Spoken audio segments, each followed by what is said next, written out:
எல்லாருக்கும் வணக்கம்.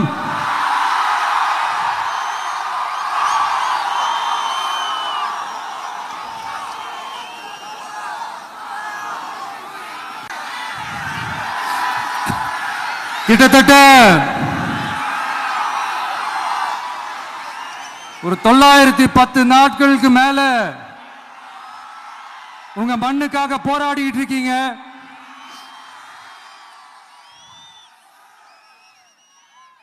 உங்க போராட்டத்தை பத்தி ராகுல்னு ஒரு பையன், சின்ன பையன் பேசினதை நான் கேட்டேன். அந்த குழந்தையோட பேச்சு மனசு ஏதோ செஞ்சிருச்சு. உடனே உங்க எல்லாரையும் பார்க்கணும்னு தோணுச்சு, உங்க எல்லாரையும் கூட பேசி ஆகணும்னு தோணுச்சு. உங்க எல்லாரும் கூட நான் நிப்பேன், தொடர்ந்து நிப்பேன் சொல்லணும்னு தோணுச்சு.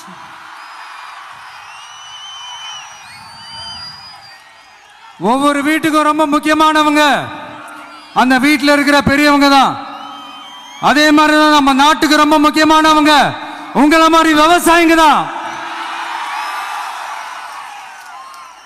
அதனால உங்களை மாதிரி விவசாயிகளோட காலடி மண்ணை தொட்டு கும்பிட்டு தான் என்னோட பயணத்தை தொடங்கணும்னு ஒரு முடிவோட தான் இருந்தேன். அதுக்கு சரியான இடம் இதுதான் எனக்கு தோணுச்சு.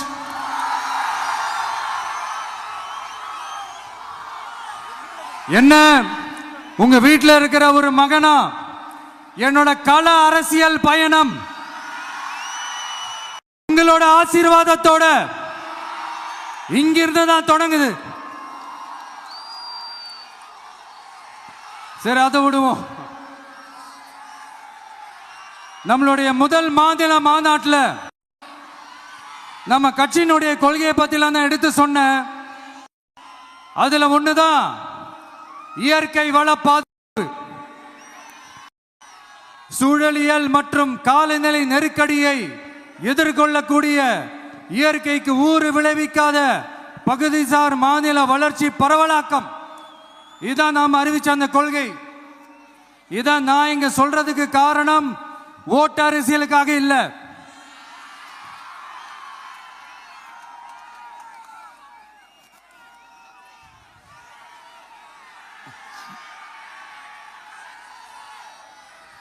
இன்னொரு தீர்மானம் அதே மாநில மாநாட்டில் நான் சொன்னேன். அது விவசாய நிலங்கள் பாதுகாப்பு கொள்கை தீர்மானம். அதுல காஞ்சிபுரம் மாவட்டம் பரந்தூரில் 1000க்கும் மேற்பட்ட ஏக்கர் பரப்பளவில் 13 நீர்நிலைகளை அழிச்சு சென்னையை நிரந்தரமாக வெள்ளக்காடாக்கும் திட்டத்தை ஒன்றிய மாநில அரசுகள் கைவிட வேண்டும் வலியுறுத்தின. அது மட்டும் இல்லாம இந்த மண்ணுக்காகவும் மக்களுக்காகவும் நம்ம விவசாயிகள் பாதிக்கிற இந்த திட்டத்துக்கு எதிராக சட்ட போராட்டம் நடத்தவும் தயங்க மாட்டோம்னு சொல்லியிருந்தோம். அதை இங்க உங்க முன்னாடி ரொம்ப ஸ்ட்ராங்கா வலியுறுத்துறேன். இந்த பிரச்சனையில நான் உங்களோட உறுதியா நிற்பேன். இன்னொரு முக்கியமான விஷயம், நம்மளை ஆண்டுகிட்டு இருக்கிற ஒன்றிய அரசுக்கும் மாநில அரசுக்கும் இங்க நான் சொல்லணும்னு நினைக்கிறேன். நான் இங்க வளர்ச்சிக்கு எதிரானவெல்லாம் கிடையாது. ஏர்போர்ட்டே வரக்கூடாதுன்னு நான் சொல்லல, இந்த இடத்துல வரக்கூடாதுன்னு நான் சொல்றேன். இதை நான் சொல்லலன்னு வைங்களேன், இவன் வளர்ச்சிக்கு எதிரானவன் அப்படி இப்படின்னு சொல்லி ஒரு கதையை கட்டி ஆரம்பிச்சிருவாங்க. சரி, நமக்கு அதை பத்திலாம் கவலை இல்லைன்னு வைங்க.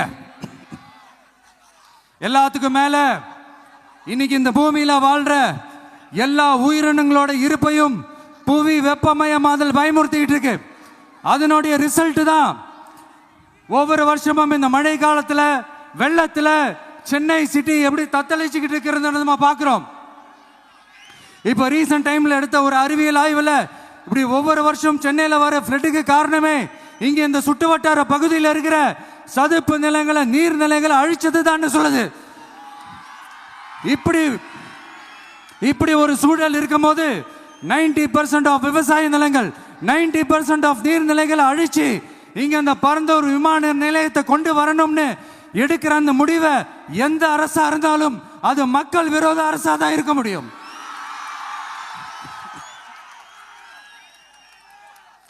இப்ப சமீபத்தில் நம்ம அரிட்டாப்பட்டி பகுதியில் சுரங்கம் அமைக்கிறதை எதிர்த்து தமிழ்நாடு அரசு ஒரு தீர்மானம் ஒன்று கொண்டு வந்தாங்க. அதை நான் மனப்பூர்வமாக வரவேற்கிறேன். ஆனா அதே நிலைப்பாட்டை தானே இங்க நம்ம பரந்தூர் பிரச்சனையிலையும் எடுக்கணும்.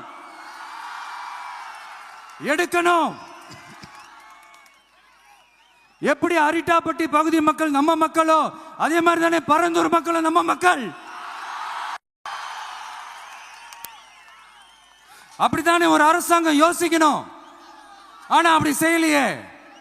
ஏன் செய்யல? ஏன்னா இந்த விமான நிலையத்தையும் தாண்டி இந்த திட்டத்தில் அவங்களுக்கு ஏதோ ஒரு லாபம் இருக்குது.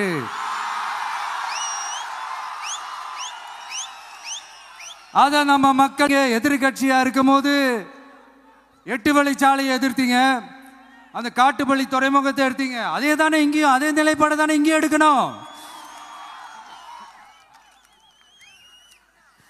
அது எப்படி நீங்க எதிர்கட்சியா இருக்கும் போது விவசாயிகளுக்கு ஆதரவு, ஆளுங்கட்சியா இருக்கும் போது விவசாயிகளுக்கு எதிர்ப்பா? இது எனக்கு புரியலையே.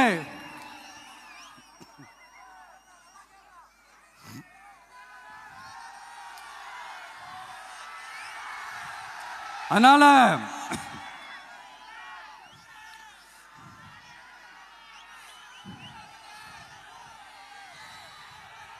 இனிமேலும் சொல்றேன்,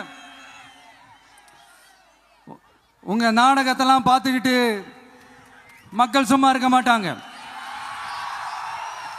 நீங்க உங்களோட வசதிக்காக அவங்களோட நிக்கிறதும் அவங்களோட நிக்காம இருக்கிறதும், நாடகம் ஆடுறதும் நாடகம் ஆடாம இருக்கிறதும், அது சரி. நம்புற மாதிரியே நாடகம் ஆடுறதுல தான் நீங்க கில்லாடிங்களாச்சு.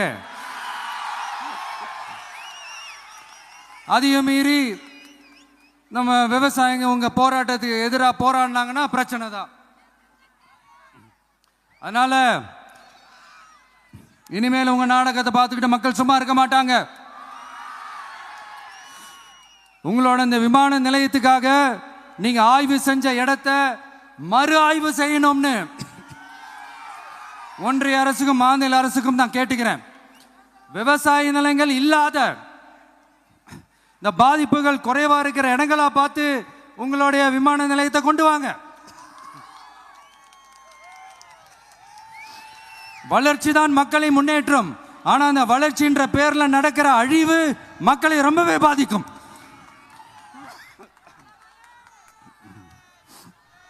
நீங்க எல்லாரும் உங்களுடைய ஊர் கிராம தேவதைகளான கொல்லமெட்டால் அம்மன் மேலையும்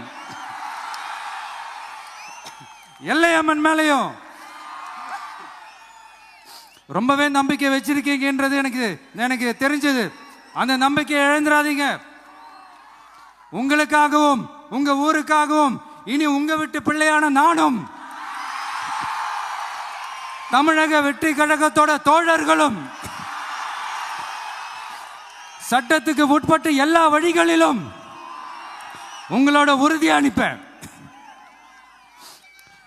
உங்களோட ஊருக்குள்ள ஏகனாபுரம் ஊருக்குள்ள வந்து அந்த திடல்ல தான் உங்க எல்லாரையும் மீட் பண்ணணும்னு நினைச்சேன். ஆனா எனக்கு பர்மிஷன் கிடைக்கல. இங்க தான் பர்மிஷன் கொடுத்தாங்க. நான் ஏன் ஊருக்குள்ள வரணும்னு தடையின்னு எனக்கு தெரியல. இப்படிதான் கொஞ்ச நாளைக்கு முன்னாடி நம்ம புள்ளிங்க ஒரு நோட்டீஸ் கொடுத்ததுக்கு தடை விதிச்சாங்க. ஒரு துண்டு சீட்டு நம்ம புள்ளிங்க கொடுத்ததுக்கு. அது ஏன்னு எனக்கு புரியல. அதனால கான்பிடண்டா இருங்க, நல்லதே நடக்கும், வெற்றி நிச்சயம். மீண்டும் சந்திக்கும் வரை நன்றி, வணக்கம்.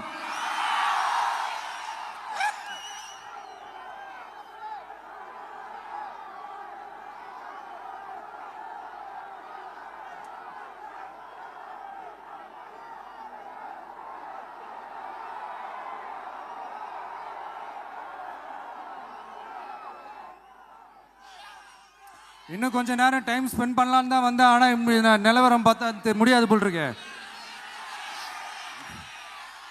சரி, ஓகே. உங்க எல்லாரையும் பார்த்ததுல ரொம்ப ரொம்ப சந்தோஷம்.